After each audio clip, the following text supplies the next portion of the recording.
You clicked on this video because you want to know why Southeast Asia is the perfect place to begin backpacking. And in this video, we are going to tell you everything you need to know to start your backpacking journey, and specifically backpacking in Southeast Asia, which we think is something you need to do. So to answer that question, why is it the best place to start backpacking? Well, number one, it is safe. It is accessible. There is so much to see, so much to do, and so much to learn. It's a whole different world. And of course, it is affordable. If you're budget travelers like we are, it is the perfect place for your budget to go a long way to see incredible things. And in this video, we are going to give you all the tips and tricks you need to start your journey, from your health to money, visas and SIM cards and language and culture, accommodations, transportation, and food. Everything you need to know is going to be jam-packed in this video, so let's get started. We're Keith and Dev, and if you're new here, we are two Canadians trying to experience as much of the world as we can. Subscribe to follow along. The first thing we are going to talk about is health, because throughout our travels over the last 2.5 years, we have learned that the most important thing is your health, staying safe, being prepared, and being healthy on the road. If you don't have your health, you can't travel, you can't do anything, and it's not fun to be sick on the road, but it does happen. You know, we speak from experience. I've been sick a few times while traveling. If you've watched our previous videos, in Istanbul was really bad, but also in Asia. Back at the bananas again, are we, Keith? The thing is, you want to be prepared for that. So before we even left, we did get some vaccinations. So vaccinations is something you're going to want to look into before you go. Specifically, we had our Hep A and B, typhoid, and tetanus shots.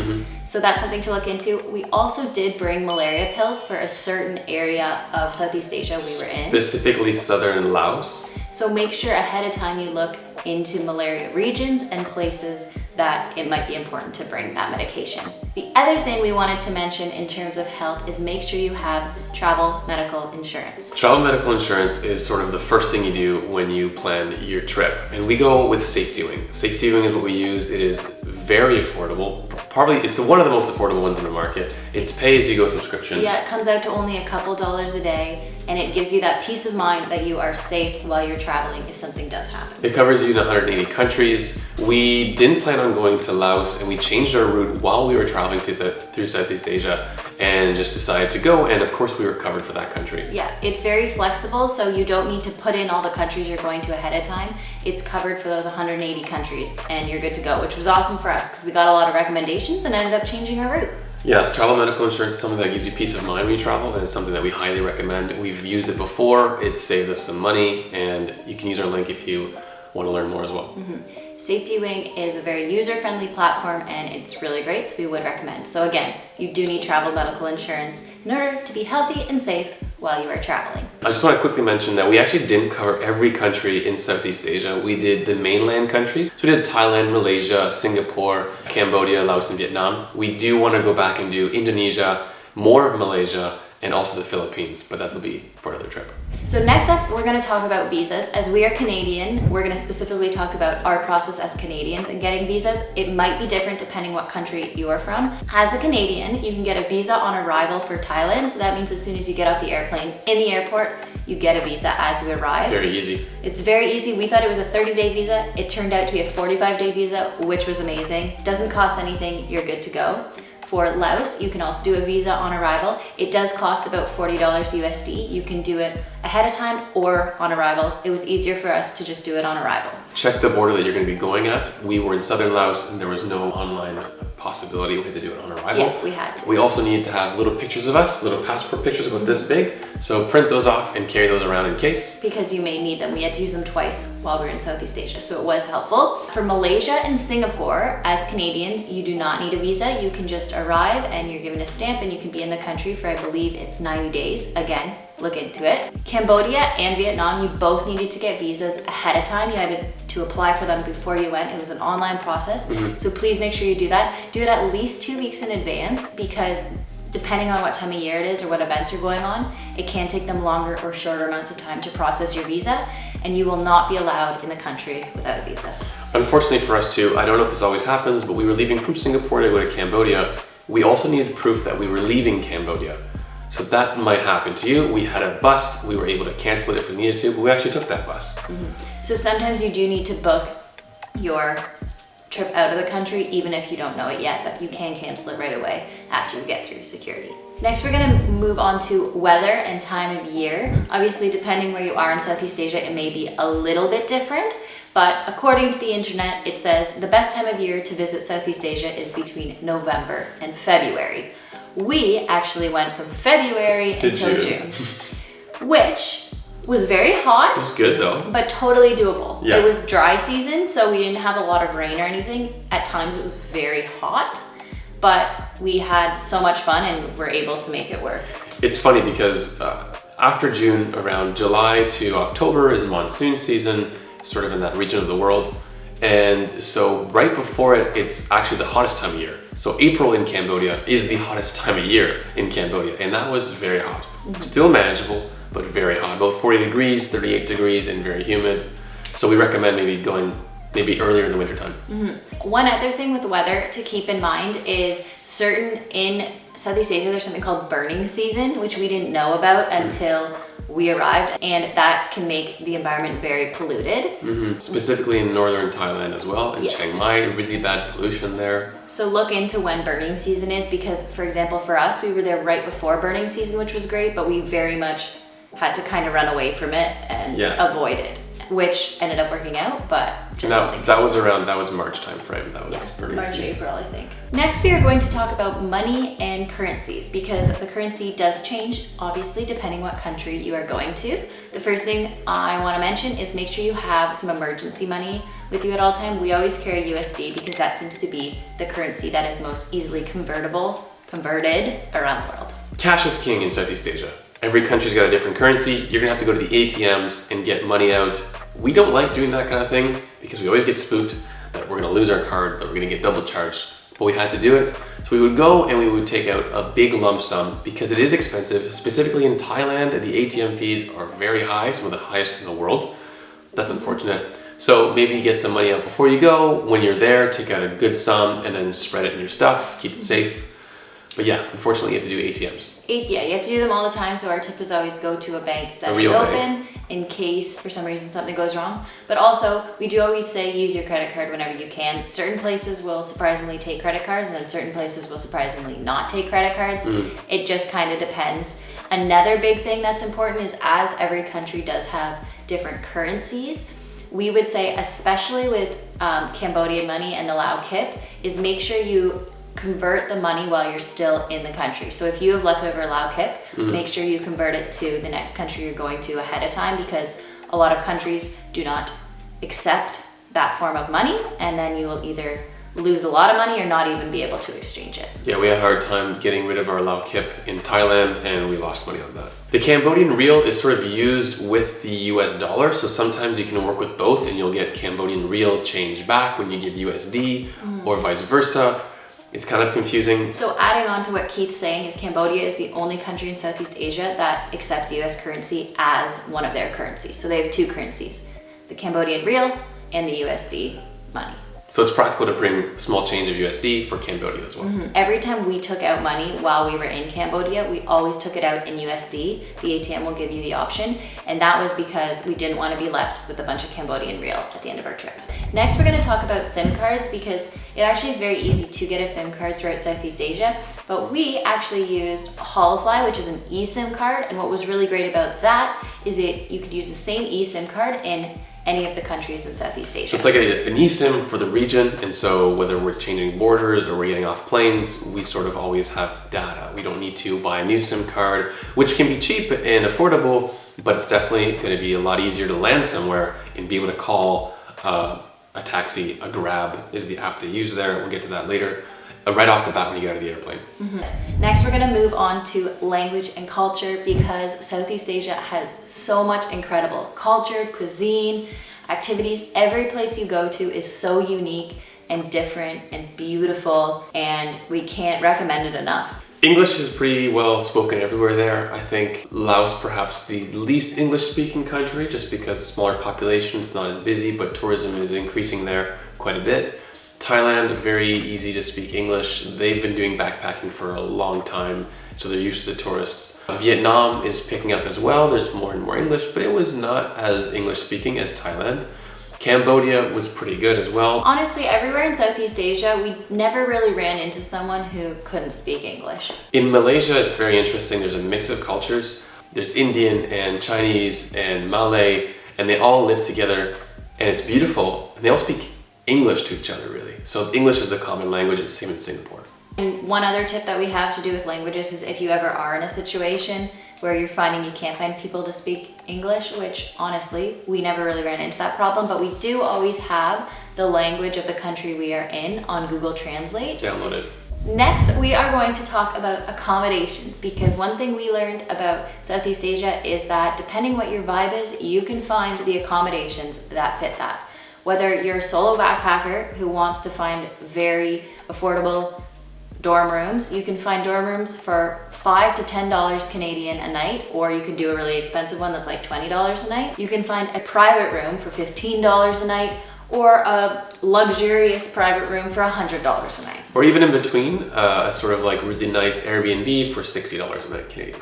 It's got everything. We found we used booking.com the most. We found the most people put their hotels or bed and breakfasts, everything on booking.com. So we found that the best site to find the best accommodations for the best price. Airbnb we used in big cities a couple times. In Kuala Lumpur, we used an Airbnb and it was lovely. Had a beautiful view of the city with an infinity pool on the roof. And that's the kind of stuff you can find in the big cities. In terms of with booking.com, another tip that we have for Southeast Asia is find places that have your breakfast included for a few reasons. It makes your job a lot easier during the day knowing you know exactly where you're gonna get breakfast. It's included, you don't have to worry about paying for it. And decision fatigue can be a thing when you're traveling. Absolutely. And that just takes it away. Waking up and not having to make a decision about where you're gonna go for breakfast is definitely very helpful. Next, we are going to move on to food, because you need to eat everywhere you go, and I have to say, Southeast Asia has some of the best food I've ever had in my entire life. Yeah, the diversity in food, in cuisine is just astounding. I have to say the Thai and Vietnamese cuisine are just out of this world. There's a reason why you can find Thai and Vietnamese restaurants everywhere, because the food is so beautiful and good. Cambodia, Laos also has delicious food. Singapore is more westernized, so But it's a it's melting more pot. expensive, but you can find any kind of food you want there. And it's high quality food too, and it's safe food. And Malaysia too, we found some great food there. Everywhere the food was amazing. In terms of food safety, we'll give you a few tips that we use to try and not get ill when you're traveling. We very much use Google reviews when we're looking for restaurants or places to eat. If our hostel or accommodation has a restaurant, we'll eat there, or we'll ask recommendations from the owner of the hotel or hostel or Because usually homestay. our accommodation is going to be ranked really well on Booking, because that's how we assess our accommodations. And so usually the restaurant's going to be good as well. You will eat a lot of street food while you're in Southeast Asia, which you should, because it's amazing. We recommend it. We did a few different food tours while we were in Southeast Asia, which was incredible and a great way to try new things. But if we're out and about by ourselves, how we kind of suss it out is by going to a place that has a lot of people already there. If there's a lot of people eating there, both locals and foreigners, you know it's going to be a good place. You can also say, an example, we were walking through Siem Reap with friends looking for a good food place. And you can sort of tell too, by cleanliness and attitude, you can sort of make a good judgment call, a gut call, and find a good place for food as well. Generally, it's been safe, but you can always feel if it's not going to be. If anything tastes off to you, then we always recommend, just don't eat it. Yeah. It's simple. If you're tasting something you're not sure about it, just don't have it. You don't want to risk it.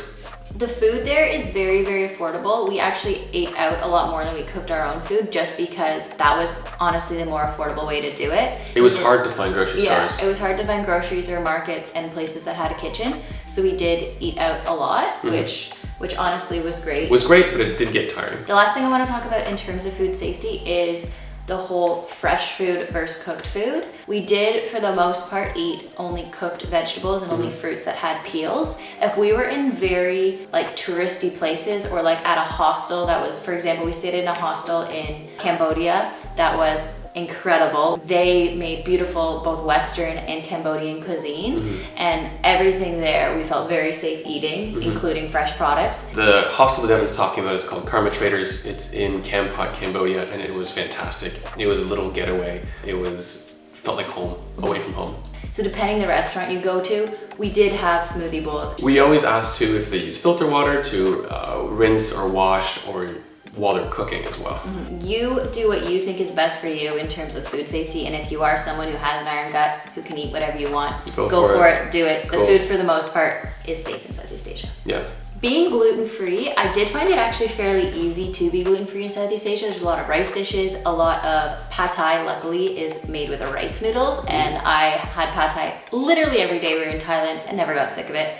So for the most part, there's not that much bread involved things other than in Vietnam. There was some more bread options that sadly I couldn't try, but for the most part, there was always options I could have.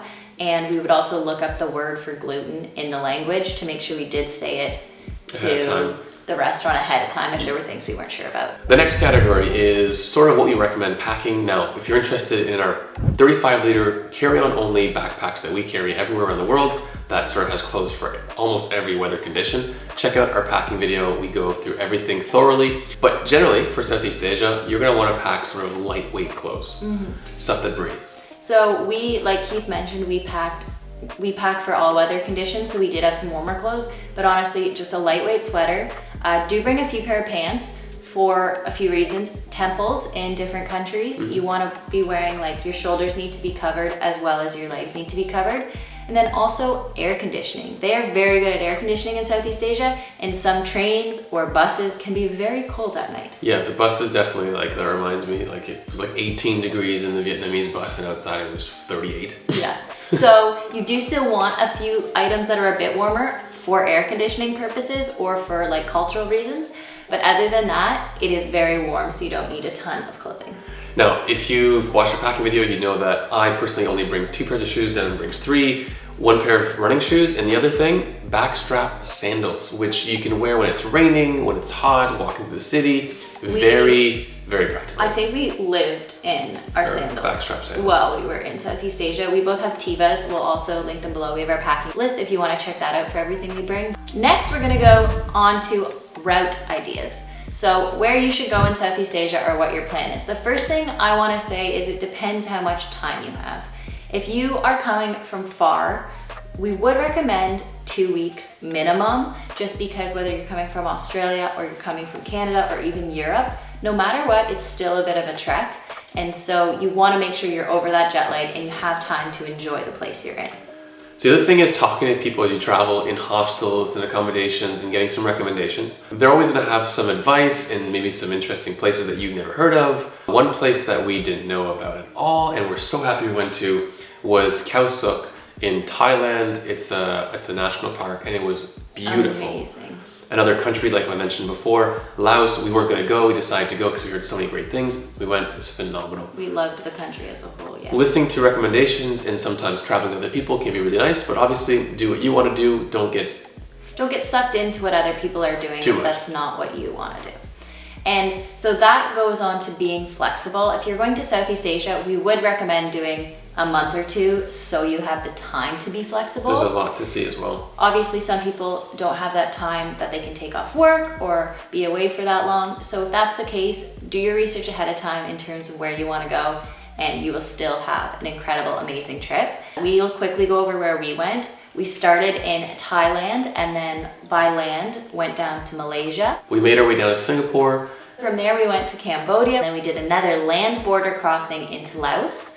From Laos we worked our way up through Laos. We ended up actually, because it was cheaper and well we wanted to, taking a boat from Laos back to Thailand, and then from Thailand we flew to Vietnam. We started in the north of Vietnam and worked our way to the south, and there's so much to see. We love the north. Definitely need to go back. Yeah, and Vietnam was one of those places where we had a 30-day visa and we used the full 30 days. Like Absolutely. It was, a lot of these countries are places, if you have the time, you're going to want to spend a lot of time there. And that goes into how much time you need. Again, it's totally up to you, but the longer you have, I guess we would recommend be there as long as you can. If you can be in one of these countries for a month, we'd recommend that. Mm-hmm. The next question you're probably wondering is about budget. And your budget can range depending on what kind of traveler you are, depending on what kind of trip you want to have. For us, we would range from about $60 a day Canadian. Like some days would be cheaper. We could get down to like 40 or 50, and then some days could be more expensive, going over to like 100, or on big days if it's a travel day or a big excursion, maybe yeah, you $200. gotta pay for a bus or an excursion, exactly. But probably our average was for 2 people about $75 a day. And we keep track of our daily spend with an app called TripCoin. It's really practical. We get to see how much our accommodations cost, how much we spend on transportation and food and all that jazz, and it sort of keeps us in check. And on that note too, we are budget travelers, so you can easily spend more than that, but we did also meet even more budget travelers than us that were living on quite a bit less. You want to stick to the budget you have, but we also want to say you want to make sure you're enjoying yourself while you're there. Don't keep your budget so strict that you can't go enjoy yourself or do things or try new foods or try new experiences, because in general, Southeast Asia is very affordable and you're not going to get these experiences for these prices anywhere else. It's really easy to start comparing from one location to one country to the next and say, oh, that's more expensive, and to sort of start penny pinching. But really when you compare it to prices at home in the West, in Canada, in Europe, then you realize that it's fine. You shouldn't be penny pinching like that, especially when you've made the trip all the way out there. Next up, we're going to talk about transportation. So transportation is something that is very important, obviously, in Southeast Asia, because you're going to be moving around a lot within your travels. It's also a really big area. You're going to have to take some flights, probably, some long night buses. Ferries. The first thing we're going to say is, depending on how much time you have, buses and then trains are going to be on the cheaper side. If you don't have a ton of time, flights are actually pretty reasonably priced, but obviously still more expensive than if you're taking a bus or a train. You can take a train like we did from Bangkok to Chiang Mai, and that's a night train, and it was quite nice and AC and comfortable. Or you can take a flight as well. You can take a flight from Chiang Mai to the south, which we did, and that was affordable. You can take buses across Southeast Asia. We did night buses in Cambodia, night buses in Vietnam. Some driving's a bit rough, but generally it's okay. And honestly, you can probably get a bus anywhere in Southeast Asia. We used One2Go Asia the whole time we were there, and it was super beneficial, super awesome. You could find a bus from the smallest town to the smallest town. Sometimes they were small buses. Tiny little shuttle buses, but they were everywhere. And they were also, for the most part, all air conditioned too, like nice buses. Like you could always find a little like mode of transportation to get somewhere. The other thing that we did do, again, on islands, for example, we would take ferries to get to islands in Thailand. On islands or in small towns, you can rent scooters. Renting scooters is something that is very widespread across Southeast Asia that a lot of people do. I am very cautious when it comes to that kind of thing, so that's why I only wanted to rent it while we were in smaller locations with less traffic. Truthfully, kind of like, you see a lot of foreigners that have like scars on their bodies. Yeah, or big bandages and like cuts and stuff, because people don't really know how to drive there on scooters that much. But if you want to take a scooter, it's super easy, it's affordable. It's like $8 to like $15 a day for a scooter. It's amazing, and it's such a great way to see an island. For example, we did that in both Ninh and Koh Noi, and it was so much fun to be able to see an island, and it gives you more freedom than just walking around. No, it can be really practical, and for those of you that want just the freedom, yeah, we highly recommend it. Just be safe. Absolutely, because like I said, you see foreigners walking around with bandages and like it's just covered in wounds. Okay, a couple applications and websites we recommend for your trip in Southeast Asia that we use a lot. First thing being the Grab app, which is like Uber, but for Southeast Asia. It's not in every country, but it's really great. It's really affordable. You can order tuk-tuks, you can deliver food. It was really practical in bigger cities. It was actually really great. We would totally recommend it. Another one is WhatsApp. WhatsApp is probably used the most for communication in terms of excursions, hotels, communicating with drivers, all of that. WhatsApp is going to be your best friend while you're there. Other thing is booking.com. That's where you're going to find most of the accommodations. Yes, you can use Airbnb. There are some good places in certain cities. And you can use Airbnb experiences for excursions, which we would definitely recommend for food tours and for adventures. But what we found is that booking.com was actually the best for booking your accommodations. There's also Agoda and Expedia and all those ones, but we found there was always extra charges, and the nicest places for the best prices were all on booking.com. Also the hostels too. I know you can use Hostel World, and there's also Agoda, but we found Booking to be the best one. The next thing would be simple, Google Maps. You're gonna find a lot of reviews for restaurants, and that's generally how we would choose a restaurant we would go to based on the Google reviews. You're gonna need that for navigation, obviously. Walking around, scooting around. Of course, scooting around. Google Translate as well for any sort of emergency situation or translating a sign or anything like that. It's gonna be practical. Next up is One to Go Asia.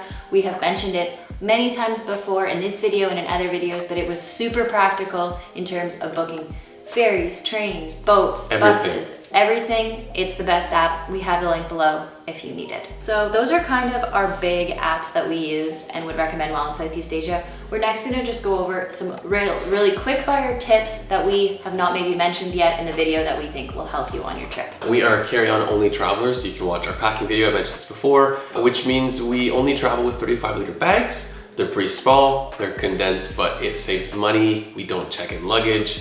Airlines in Asia can be strict with bag sizes and all that stuff, so we stuck with 35 liters and it worked really well. We didn't have to pay extra.